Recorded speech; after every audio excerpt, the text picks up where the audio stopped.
कहानी है उस लड़के की जो पिछले 2 साल से अपनी मोहब्बत का इजहार करने की कोशिश कर रहा था। ये कहानी है तृषा और आरव की। आखिर तृषा ने फ़ोन उठाया। आरव उस पल में अपने ख्यालों में जन्नत की सैर कर आया। कहने को तो बहुत कुछ था उसके पास, पर फिर भी उसने अपनी फीलिंग्स को छुपाया। तृषा जानती थी आरव को मोहब्बत है उससे, पर कुछ तो वजह रही होगी जो अनगिनत कॉल कट करने के बाद आखिर तृषा ने फ़ोन उठाया। तृषा बोली, हेलो।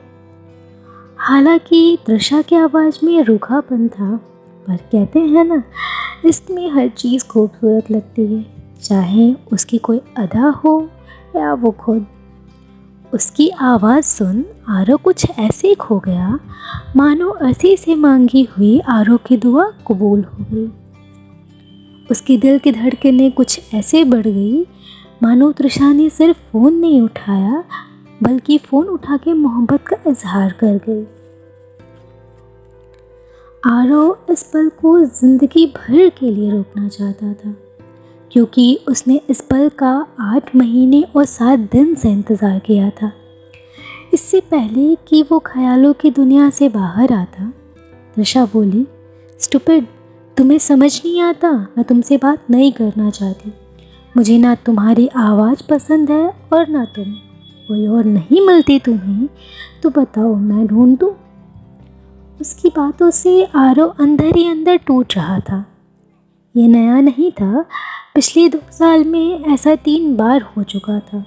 वो क्या है ना, फीलिंग्स लड़कों में भी होती हैं, उनको भी दर्द होता है। उस पल वो रो रहा था। हाँ, वो रो रहा था।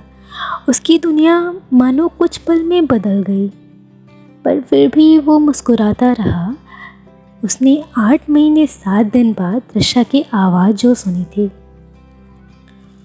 वो बताना चाहता था कि मोहब्बत है तुमसे, इबादत हो तुम मेरी, पहली और आखिरी ख्वाहिश हो तुम मेरी।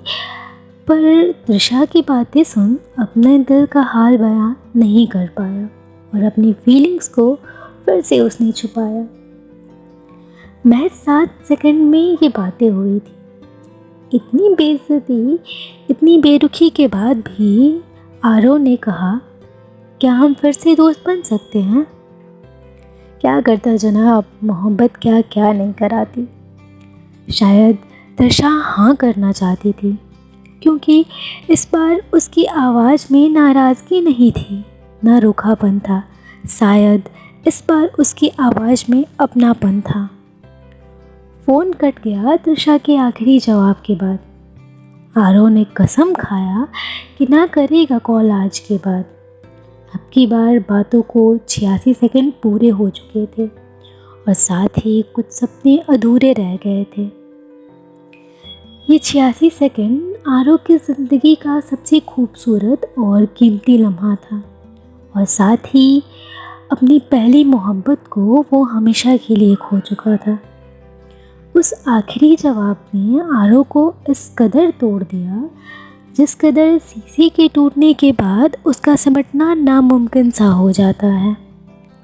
हाँ, यही था तृषा का आखिरी जवाब कि दोस्ती भी कभी एक साइड से नहीं होती।